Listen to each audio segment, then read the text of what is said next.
Alright, hey guys, we got the grinding wheel here. This piece of steel that is from an old lathe tool. I already made a carving knife out of it, so I'm going to make the second one now. I'm just going to do stock removal for the entire thing. Got some water here to keep the piece of steel cool all the time. Don't want it to overheat and lose its hardness. So here we go.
So the next thing you want to do is make a handle for the knife, and I really like the flex cut.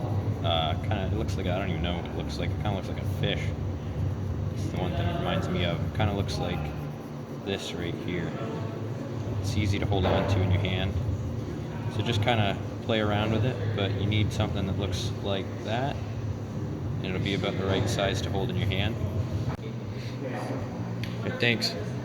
Alright, so I'm using like 1-inch stock here. What you're going to want to do is cut right down the middle about to the end of this handle, and then cut around the shape. And then once you've done that, cut here and you'll have the two halves of the handle.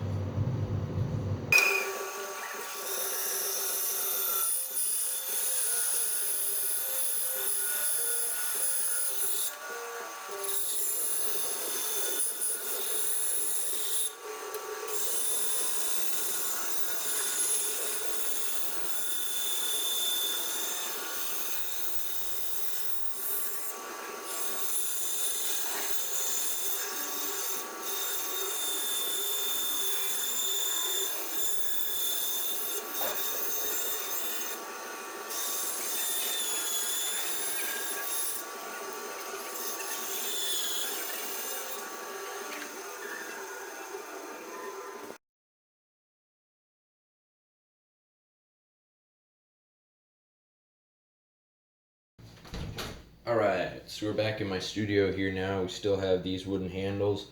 Set those aside, not too important. And then you got the knife right here. I think I did it off camera, but I did put some notches.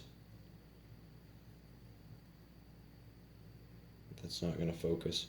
Anyways, I did put some notches on the sides of the tang of the handle. I just did that so that it would have something to grab when we put it in the handle itself, because I didn't want to drill any holes, because I don't have any carbide drills with me, and it's just kind of a pain in the butt. So I'm going to use these diamond files. It's a lot easier to use a diamond file than a regular file. I got these from my dad for Christmas, and I was really surprised because I only asked him for it once, and it was a long time before Christmas. So if you're out there watching this, Dad, thank you.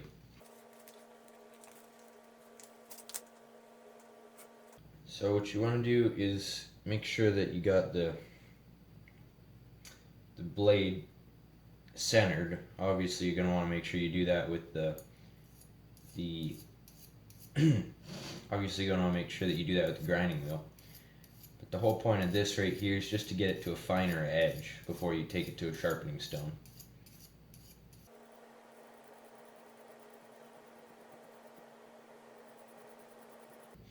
So what you're looking for sharpness, it's hard to show it here on camera, but if you get underneath a bright light and you hold the blade straight like this right in front of your eye and then tilt it back, you're looking for parts that shine. The parts that shine are still flat and haven't come to a very sharp point. Now those spots are the ones that you're going to want to focus on a bit more with the diamond file.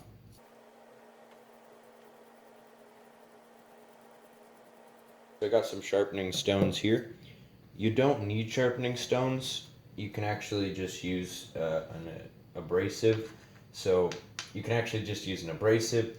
So you could use sandpaper that's the same grit that I'm using here. Those diamond files that I was using were 600 grit, and then the lowest one of these two stones that I'm going to use is 800 grit. Now people do this different ways. Some people pull this way with the blade so it's almost like they're slicing. I find that if I do that, if I don't use the right pressure, it'll dig in and then I'll mess up the whole blade and have to start again. So what I do is I just push away. And then I do the same coming back.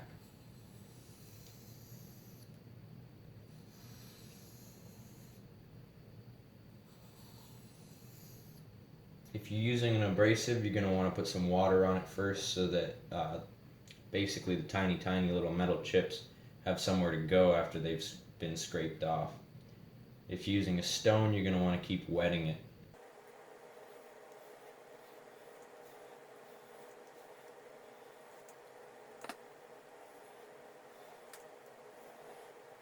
I just use my other non-dominant hand. I just use my index finger to hold the blade, and I do that, I hold it flat on whatever taper it has. I like to keep a shop towel with me just so that I can wipe it off every now and then just to take a good look at it. Make sure that you don't cut yourself because you are working with something really sharp now. Now provided you did a good job back there with the diamond files at a really low grit, this shouldn't take too long to get a super sharp edge using the stones. I kind of messed up in the middle here with the diamond files, so it's going to take a little bit longer on the stone. But basically you just go through whatever grit stones you have, start at the lowest, go to the highest. Once you're done that, you're just going to hone it, and I'll show you how to do that when I'm done. Yeah, so the last bit here is where we hone it, and what I use is just this little tiny leather strop because it fits in my knife carving kit, and this 8,000 grit compound. So what you do is you just kind of rub it on here.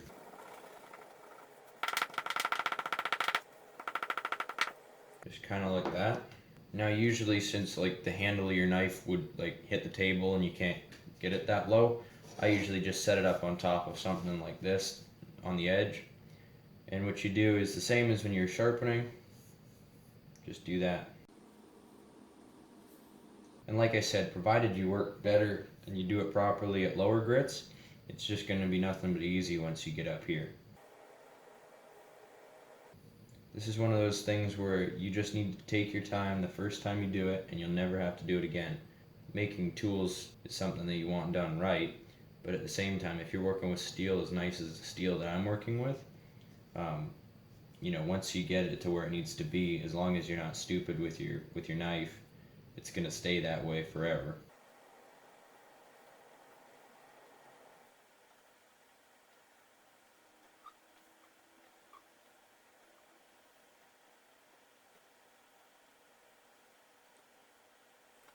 Alright, so I'm almost 100% sure that the camera can't pick this up, but we'll try anyways.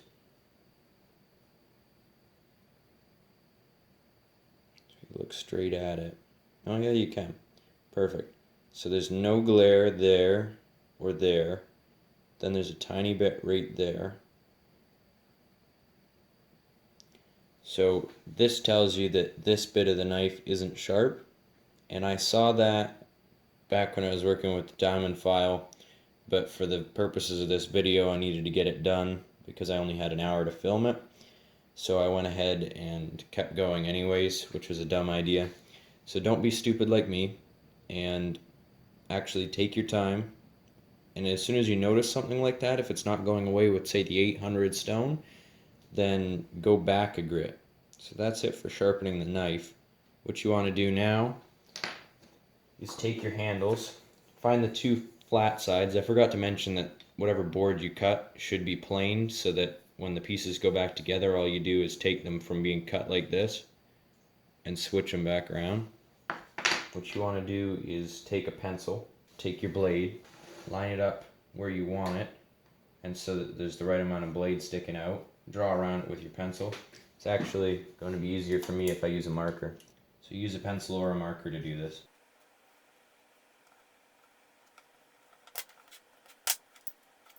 So when I was making these, I accidentally made one a lot thicker than the other. So that's the one that I'm going to sink most of the knife into. So using a V-gouge or a tool like this, go ahead and carve out where the knife is going. Make sure you don't cut yourself along the way, because that would not be good.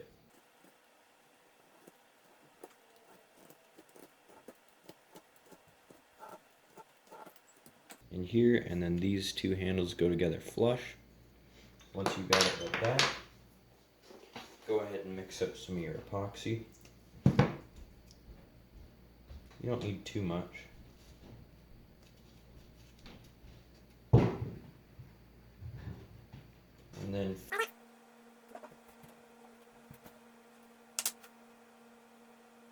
you want to get in between the handles too, because you're also gluing those together. Now, if you didn't mix up enough epoxy for that, that's 100% fine. Go ahead and use a little bit of wood glue. Now get to this before any of the epoxy dries, because as soon as the epoxy dries, you're screwed. Handle in here, or sorry, get your knife blade in here. Hold it down. Smear your glue.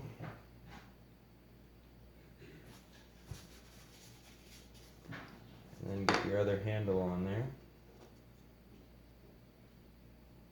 Like that. Now you can do what I do, and that's take a little bit of masking tape just to hold it all together before you clamp it, just so that you know it's all going to stay where you want it to.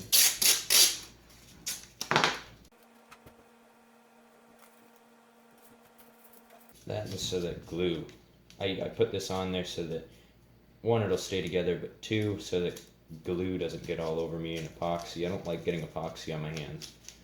It's just kind of a pain in the butt to get it off. So once we got it like that, go ahead and throw some clamps on it. These are the clamps that I'm going to use, just some little tiny A clamps.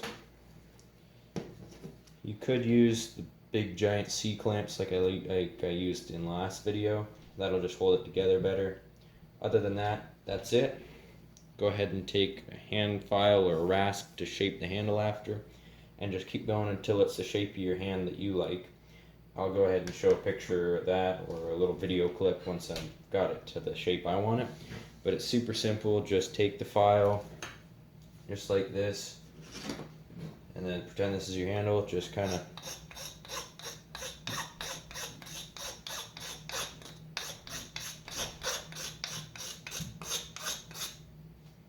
as you can see, it doesn't take too long to start to round it over pretty good. That's it for this video. We'll see you next time.